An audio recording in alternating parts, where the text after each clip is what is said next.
श्री शिवाय नमस्तुभ्यं। हम आप सभी शिव भक्तों को मेरा प्रणाम। हर हर महादेव। आज 28 फरवरी से बेटमा इंदौर में शुरू हुई श्री पिपलाद शिव महापुराण की कथा के प्रथम दिन की कथा हो चुकी है पूर्ण और आज कथा के पहले दिन में गुरुजी ने शिव महापुराण के बहुत सारे व्रत नियम उपायों की जानकारी दिए हैं। आज की इस कथा की संपूर्ण जानकारी का वर्णन हम आपको आज की इस वीडियो में करेंगे। ताकि आज की श्री पिपलाद शिव महापुराण की कथा के पहले दिन की कथा आपसे छूट गई हो, आप किसी कारण से नहीं सुन पाए हो, तो इस छोटे से 10 मिनट के वीडियो से आपको आज की कथा के पहले दिन की 3 घंटे की कथा की संपूर्ण जानकारी मिल जाएगी। और साथ ही जैसा कि गुरुजी ने बताया ही है कि शिव महापुराण की कथा कहती है कि आप कथा कहीं से भी सुनो, कहीं पर भी सुनो, चाहे टीवी से सुनो, फेसबुक यूट्यूब से सुनो, कथा पंडाल से सुनो, रोड पर बैठकर सुनो, दुकान पर सुनो, रास्ते पर सुनो, अपने व्यवसाय में कहीं पर भी बैठ के आप सुनो। पर अगर आपने कथा आनंद से ध्यान से सुनी है, अपने को शिव में समा के सुनी है, तो शिव महापुराण के नियमों को अपने जीवन में उतारा है, तो कथा सुनने का पुण्य, उसका फल आपको उतना ही प्राप्त होता है जितना कि शिव पंडाल में बैठकर कथा सुनने वाले को प्राप्त होता है। उसी प्रकार इस छोटे से वीडियो से आपको भी आज की कथा का रसवादन करने का संपूर्ण पुण्य, उसका पूरा फल आपको प्राप्त हो जाएगा। साथ ही कथा में गुरुजी द्वारा बताए गए शिव महापुराण के उपायों को करके आप शिव जी की कृपा, शिव जी का आशीर्वाद, शिव जी की कृपा दृष्टि पाकर अपने जीवन के सारे दुख कष्ट तकलीफों को दूर कर सकते हो। और आज की कथा के पहले ही दिन गुरुजी ने धन संपदा, वैभव, सत्ता, लक्ष्मी प्राप्ति के लिए एक नया उपाय बताया, जिसका वर्णन हम आपको आज की इस वीडियो के अंत में करेंगे। तो आप वीडियो को लास्ट तक जरूर देखना ताकि आज की इस विशेष उपाय की जानकारी आपको मिल सके। तो वीडियो को शुरू करने से पहले अगर आप चैनल पर नए हो तो हमारे चैनल को सब्सक्राइब कर लीजिए, ताकि आगे भी आपको शिव महापुराण के सारे व्रत नियमों की जानकारी के साथ साथ विशेष तिथियों की भी जानकारी आपको प्राप्त होती रहे। तो चलिए वीडियो को शुरू करते हैं और आपको बताते हैं कि आज की कथा में गुरुजी ने क्या क्या जानकारियाँ दी हैं। कथा के शुरू में गुरुजी ने कहा कि शिव महापुराण की कथा कहती है कि जब बहुत बड़ी कृपा प्रभु की होती है, परमात्मा की होती है, तब हमें इतने सारी योनियों को काटने के बाद, इन 84 लाख योनियों को काटने के बाद ये मनुष्य का जन्म मिलता है, मानव की देह मिलती है। और यह मानव का जन्म मिलने के बाद हमारे पूर्व के, हमारे 71 पीढ़ियों के कोई पूर्ण प्रबल होते हैं, तब जाकर हम शिव महापुराण की कथा तक पहुंच पाते हैं। आगे गुरुजी ने कहा कि आपका भी व्यापार होगा, धंधा होगा, नौकरी होगी, पर उसके बाद भी अगर आप शिव जी की कृपा पर लगे हो, इस मानव देव के मिलने के बाद अब शिव जी के मंदिर तक पहुंच रहे हो, शिव के नाम का स्मरण कर रहे हो, शिव जी पर एक लोटा चढ़ा रहे हो, तो शिव महापुराण की कथा कहती है कि आप समझ लेना कि देव अधिदेव महादेव ने आपको अपने लिए चुनकर रखा है, अपनी भक्ति प्रदान करने के लिए आपको चुन के रखा है। कथा में आगे गुरुजी ने कहा कि जिस प्रकार बच्चा अपनी जेब में रखी सामग्री को सिर्फ अपने माता पिता को ही देता है, उसी प्रकार मेरे भोलेनाथ भी शिव महापुराण की कथा को हर किसी को नहीं देते। जो उनका होता है, जो परमात्मा का प्रिय होता है, भोलेनाथ उसे ही शिव महापुराण की कथा प्रदान करते हैं, उसे ही परमात्मा भगवान की भक्ति प्रदान करते हैं। अगर आप शिव महापुराण की कथा तक पहुंच पाते हो तो समझ लेना कि आपके ऊपर भी मेरे भोलेनाथ की कृपा दृष्टि है और आप भी मेरे भोलेनाथ के प्रिय हो। आगे गुरुजी ने कहा कि शिव महापुराण की कथा कहती है कि अगर आपके रिश्ते और रास्ते अच्छे हैं तो आप अच्छी जगह पहुंच पाओगे। अगर आपके रिश्ते अच्छे हैं, आपके संबंध अच्छे हैं, तो आप अच्छे जगह पहुंच पाते हो। जैसे कि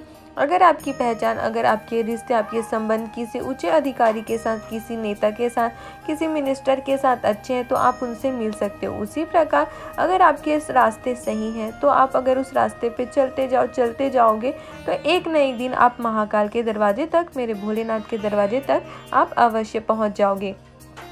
कथा में आगे गुरुजी ने कहा कि शिव महापुराण की कथा कहती है कि मेरे महादेव को आप किसी लोभ से, किसी आसक्ति से नहीं पा सकते। मेरे महादेव को आप सिर्फ और सिर्फ प्रेम से प्राप्त कर सकते हो। सिर्फ और सिर्फ एक लोटा जल, जो कि बिना किसी कीमत के आपको प्राप्त होती है, उस एक लोटे जल को एक बेलपत्र, एक धतूरा, जो किसी के काम की चीज नहीं है, उसे शिव जी पर समर्पित कर आप शिव जी को अपना बना सकते हो। जब आप शिव जी पर दिल से बिना किसी छल के, कपट के एक लोटा जल चढ़ाते हो, तो शिव आप में समा जाते हैं, आपके हो जाते हैं। कथा को आगे बढ़ाते हुए गुरुजी ने कहा कि आप किस परिवार में जन्म लेते हो, आप किस स्कूल में जन्म लेते हो, आप किस घर में जन्म लेते हो, यह आपके पूर्वजों की कृपा, उनकी आशीर्वाद होती है जो आप उस परिवार में जन्म लेते हो। लेकिन शिव महापुराण की कथा कहती है कि आप उस स्कूल में जन्म लेने के बाद क्या करते हो, क्या कर्म करते हो, यह पूरी तरह आप पर निर्भर करता है। आप जैसा कर्म करोगे वैसा ही आपको फल प्राप्त होगा। चाहे आप कोई भी कुल में जन्म ले लो, ब्राह्मण, क्षत्रिय, वैश्य, शूद्र, पर आपको फल आपके खुद के स्वयं के कर्म के ऊपर ही प्राप्त होता है। गुरुजी ने कहा कि लोग कहते हैं कि ब्राह्मण के घर में जन्म हुआ है तो पूजा करो, पाठ करो, अर्चना करो, लेकिन श्री महापुराण की कथा कहती है कि अगर आपका जन्म ब्राह्मण के घर में हुआ है तो आप कुछ करें या ना करें, पर यदि ब्राह्मण के घर में जन्म लिया है तो आपको एक बात का स्मरण होना चाहिए कि प्रतिदिन में 1 क्षण 2 क्षण जितना भी समय आपको मिले आपको गायत्री अवश्य करना चाहिए। कहीं ना कहीं भगवान की भक्ति में आप डूबे रहो। आपने कम से कम 3 से 4 लोगों को भी भगवान से, मेरे शिव से जोड़ दिया तो श्री महापुराण की कथा कहती है कि आप समझ लेना कि ब्राह्मण कुल में आपका जन्म लेना सफल हो गया। कथा में आगे गुरुजी ने बताया कि सनातन धर्म की पहचान कैसे होती है। गुरुजी ने कहा कि अगर आप किसी घर के बच्चे को भगवान को स्नान कराया हुआ जल दो और उसे बाहर डालने को लिए कहो तो अगर वो जाकर माता तुलसी पर जाकर वो जल चढ़ाता है, और अगर आप उसे धुले कपड़े का गंदा पानी देते हो और उसे बाहर डालने देते हो तो वह उसे जाकर रोड पर, नाली पर डाले, तो आप यह समझ लेना कि यही उसके सनातन धर्म की पहचान है कि उसे पता है कि भगवान के स्नान के जल को कहाँ डालना है और गंदे पानी के जल को कहाँ डालना है। गुरुजी ने कहा कि जिस प्रकार एक बच्चे को पता होता है, जिस प्रकार एक सनातनी को पता होता है कि भगवान के स्नान के जल को आपको कहाँ डालना है और गंदे पानी के जल को आपको कहाँ डालना है, उसी प्रकार आपको भी हमेशा यह ज्ञात होना चाहिए कि आपके मन को, अपने चित्त को, अपने हृदय को आपको कहाँ डालना है। भगवान की शरण में डालना है, भगवान की भक्ति में डालना है, या फिर आपको कहीं मॉल में डालना है। आगे गुरुजी ने कहा कि आप व्यापार में, नौकरी में, अपनी दुकान में जाकर जो कमाते हो वो अपने परिवार के लिए, अपने बच्चों के लिए, अपने घर के लोगों के लिए कमाते हो, जो आपके इस संसार में कमाता है। पर अगर आप शिव जी के मंदिर जाकर शिव जी पर 1 लोटा जल चढ़ाते हो, तो श्री महापुराण की कथा तक पहुँचते हो, श्री महापुराण की कथा सुनते हो, या तो यह आपकी कमाई आपके स्वयं के लिए होती है, जो आपको न सिर्फ इस संसार में बल्कि उसके बाद भी आपके साथ रहती है। इसीलिए श्री महापुराण की कथा कहती है कि आपको कम से कम दिन में कुछ मिनट ही सही निकाल कर शिव जी के मंदिर जाकर शिव जी को 1 लोटा जल चढ़ाने का नियम अवश्य बनाना चाहिए। आगे कथा में गुरुजी ने बताया कि श्री महापुराण की कथा कहती है कि अगर आप शिव जी के मंदिर गए हो पूजन के लिए, या कोई व्रत करने के लिए पूजा की थाली लेकर शिव जी के मंदिर गए हो, या बेल पेड़ की पूजा के लिए गए हो, या पीपल पेड़ की पूजा के लिए गए हो, या माता तुलसी की पूजा के लिए गए हो, या आंवले पेड़ की पूजा के लिए गए हो, या आप वट वृक्ष की पूजा के लिए हो, आप किसी भी व्रत, उपाय, वृक्ष की पूजन के लिए गए हो, और अगर आपकी थाली में सामग्री कम हो, पूजन की सामग्री कम हो, और आपके बाजू वाले की थाली में पूजन की सामग्री ज़्यादा हो, तो आपको कभी भी अपनी बाजू वाली की थाली से कोई भी सामग्री लेकर शिव जी पर नहीं चढ़ाना है। श्री महापुराण की कथा कहती है कि आपके पास जितनी सामग्री है, जितना भी आप शिव जी पर चढ़ाने के लिए, शिव जी की पूजन के लिए सामग्री लेकर अपने घर से गए हो,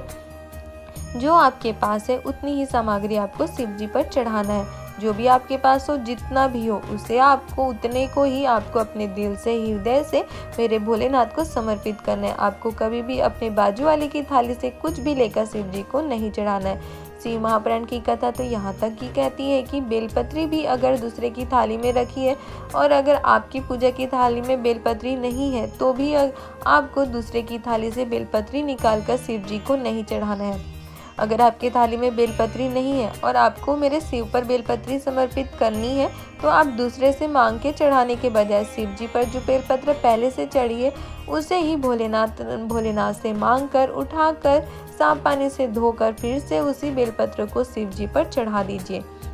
श्री महापुराण की कथा कहती है कि आप भले ही बेलपत्र, धतूरा, पुष्प, जो भी सामग्री आपको चाहिए सब शिव से ही लेकर शिव जी पर चढ़ा दो, शिव जी उसे स्वीकार कर लेते हैं। पर अगर आप दूसरे की थाली से कुछ भी सामग्री लेकर शिव जी पर चढ़ाते हो तो शिव जी उसे स्वीकार नहीं करते हैं। अब आप जब भी मंदिर जाए तो इस बात का स्मरण रहे कि आपको कभी भी कोई भी सामग्री दूसरे से मांग कर या दूसरे की थाली से उठाकर शिव जी को नहीं चढ़ाना है। अगर आपके पास जितनी भी है सामग्री उतना ही शिव को चढ़ाना है, अगर नहीं है तो आप शिव जी पर जो सामग्री चढ़ी है उसे ही उठाकर, धोकर फिर शिव जी पर समर्पित कर सकते हो। शिव जी उसे स्वीकार करते हैं और शिव जी प्रसन्न होते हैं। साथ ही शिव महापुराण की कथा तो यहाँ तक कहती है कि अगर आप शिव जी के मंदिर जा रहे हो या कोई और मंदिर जा रहे हो, कोई तीर्थ जा रहे हो या किसी धाम की यात्रा के लिए जा रहे हो और अगर आपके पास नहीं है पैसा, तो शिव महापुराण की कथा कहती है कि आपको किसी से मांग के मंदिर में या तीर्थ में एक भी रुपए नहीं चढ़ाना है। अगर आपके पास है तो आप भोलेनाथ पर चढ़ाओ, अगर आपके पास नहीं है तो आपको किसी और से मांग कर शिव जी पर पैसा नहीं चढ़ाना है। कई बार ऐसा होता है कि हमारे पास चेंज नहीं होता है, सिक्के नहीं होते हैं या चिल्लर नहीं होता है, तो हम दूसरे से मांग कर पैसा मांग कर शिव जी पर चढ़ा देते हैं। तो ऐसा नहीं करना है, आपको किसी से भी मांग कर पैसा नहीं चढ़ाना है। आपके पास है तभी आपको शिव जी पर पैसा चढ़ाना है। कथा में आगे गुरुजी ने कहा कि शिव महापुराण की कथा कहती है कि प्रत्येक व्यक्ति को अपने जीवन में कम से कम एक बेलपत्री का पेड़ अवश्य लगाना चाहिए। साथ ही गुरुजी ने कहा कि इसका अर्थ यह नहीं है कि आपने बेलपत्री का पेड़ लगा दिया और आप घर आ गए, फिर उस बेलपत्री के वृक्ष को गाय बकरी खा गई। आपको ऐसे बेलपत्री का वृक्ष नहीं लगाना है। गुरुजी ने कहा कि आप कहीं पर भी बेलपत्री का वृक्ष लगाओ, लेकिन आपको उस बेलपत्री के वृक्ष में रोज पानी डालकर घेरा बनाकर, ताकि उसमें उसे गाय बकरी ना खाए, उसकी बच्चों की तरह रक्षा कर पाल कर बड़ा करना है, ताकि अगर आप ना भी रहे इस संसार में तो भी आपके हाथ से लगी बेलपेड़ की बेलपत्री मेरे सिर पर चढ़ती रहे, महादेव को वो बेलपत्र प्राप्त होते रहे। गुरुजी ने कहा कि अगर आपने अपने जीवन में कोई अच्छा कार्य किया हो, नहीं किया हो, कोई परामर्श का कार्य किया हो, नहीं किया हो, किसी मंदिर की प्राण प्रतिष्ठा कराई हो, नहीं कराई हो, किसी मंदिर की दीवार बनवाई हो, नहीं बनवाई हो, किसी भूखे को खाना खिलवाया, नहीं खिलाया, किसी ज़रूरतमंद की सेवा की, नहीं की, कोई सेवा का कार्य किया, नहीं किया, पर आपको अपने जीवन में एक बेलपत्री का पेड़ अवश्य लगाना है। और सिर्फ लगाना ही नहीं है, उसको आपको पूरा बड़ा करके जाना है, जिससे आपके जाने के बाद भी वो बेलपत्री महादेव पर चढ़ती रहे। कथा के अंत में गुरुजी ने बताया कि शिव महापुराण की कथा कहती है कि पुरुष और स्त्री में एक अंतर होता है। पुरुष एक कुल को तारता है और स्त्री दो कुलों को तारती है। अगर नारी शिव जी के मंदिर जाकर, शिव जी के चौखट पर जाकर शिव जी पर रोज एक लोटा जल चढ़ाती है, तो वो सिर्फ न अपने ससुराल को ही बल्कि वह अपने मायके के भी 71 पीढ़ियों को तार देती है।